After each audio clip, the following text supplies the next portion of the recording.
Hi, my name is Jose Avila, and we're with Pro, and we just happened to be driving by this neighborhood around here, and we happened to find this liquid amber, and I want to talk to you about why it's looking bad. Um, we okay, so overall, liquid ambers, they tend to drop their foliage during this time of the year, which we're in winter right now. Liquid ambers, they go dormant during the coolest time of the month of the year. But for some kind of reason, we noticed this one hasn't dropped its leaves. Also, another thing about this liquid amber is that the leaves shouldn't look brittle at the tips. I mean, it's normal for them to look yellow, but it's really not normal for them to look this brittle like this at the tips. So you got some yellowish with brittleness. Okay. Also, I noticed that this liquid amber has a fungus. All these white splotches on the branches shouldn't look like this. Now, some of the viewers could take a look at what I'm talking about. We have some white splotches right here. Now, that's an indication that it has a fungus here. Now, it could be, it seems to be, we were looking at the soil on this tree, and the soil is pretty dry. So that's an indication of stress. Now, since this tree is being stressed out due to lack of water, it's much easier for, it's like an invitation for funguses. It's not well maintained. The leaves are brittle. It seems like some of the branches are dying off also, and I'm just gonna go ahead and cut this branch right here. And you viewers could see how that snapped like that, okay? Look how dry that is. All right, you could even see some of the white splotches right here. As I turn this and put my finger right here, okay? It snaps right off. Okay, there's no life to that. Okay. Another thing about this tree, since it's got a lot of cross growth here, so it hasn't been pruned. It hasn't been cut back so that it could thrive. And due to that, it also could be a cause of funguses.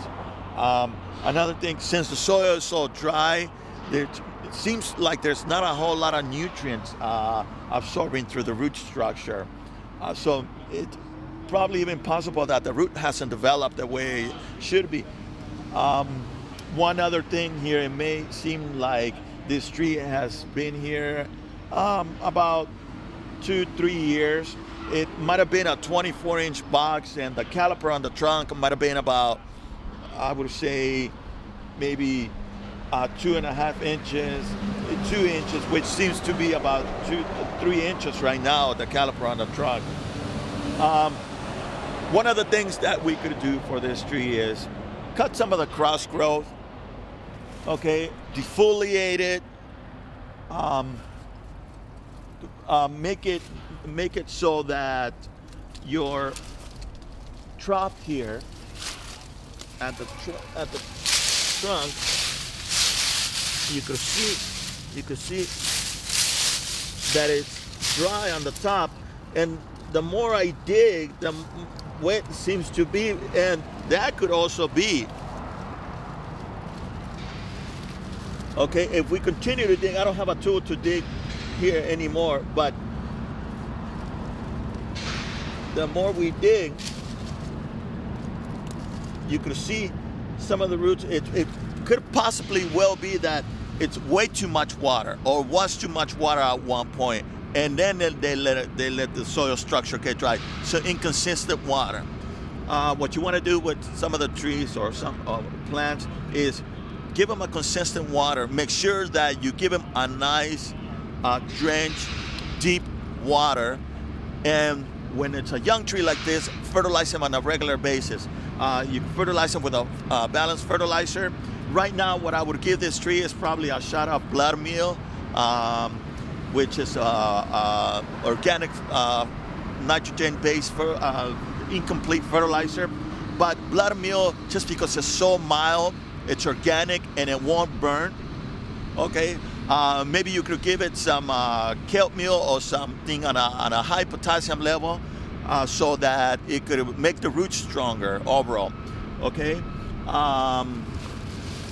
One other thing we could do with this tree is straighten out your stakes right here.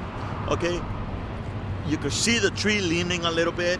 Okay, and if we leave it alone, we don't do anything about that. It's just gonna continue to grow lopsided.